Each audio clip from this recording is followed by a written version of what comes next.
திமுகவின் தேர்தல் அறிக்கை தமிழகத்தின் பொக்கிஷம் என்று தெரிவித்துள்ள அக்கட்சியின் பொருளாளர் மு க ஸ்டாலின் 5 ஆண்டுகால அதிமுக ஆட்சியை கடுமையாக விமர்சித்துள்ளார்.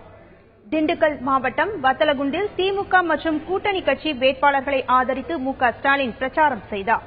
திமுக தொண்டர்கள் மற்றும் பொதுமக்கள் மத்தியில் பேசிய ஸ்டாலின் 2011 தேர்தல் அறிக்கையில் அளித்த வாக்குறுதிகளையும் முதலமைச்சர் ஜெயலலிதா நிறைவேற்றவில்லை என விமர்சித்தார். கடந்த 5 ஆண்டுகால அதிமுக ஆட்சியில் மக்கள் நலத்திட்டங்கள் எதையும் ஜெயலலிதா செயல்படுத்தவில்லை என்றும் அவர் குற்றம் சாட்டினார். இந்த சட்டப்பேரவைக்கான திமுக தயாரித்துள்ள தேர்தல் அறிக்கை தமிழகத்தின் பொக்கிஷம் என்றும் ஸ்டாலின் குறிப்பிட்டார்.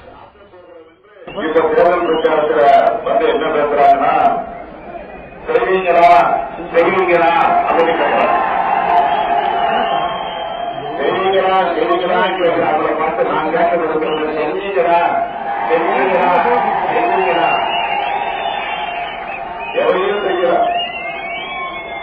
5 வருஷம் ஆட்சியில் இருந்தாங்க.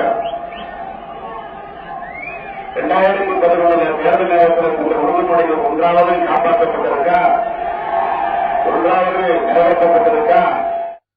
இதனைத் தொடர்ந்து ஆத்தூர் தொகுதியில் போட்டியிடும் திமுக வேட்பாளர் ஐ. பெரியசாமிக்கு ஸ்டாலின் ஆதரவு திரட்டினார். ஆத்தூர் பிரச்சார கூட்டத்தில் பேசிய ஸ்டாலின் சட்டப்பேரவையில் 110 விதியின் கீழ் முதலமைச்சர் அறிவித்த திட்டங்களின் நிலை என்ன என்று கேள்வி எழுப்பினார்.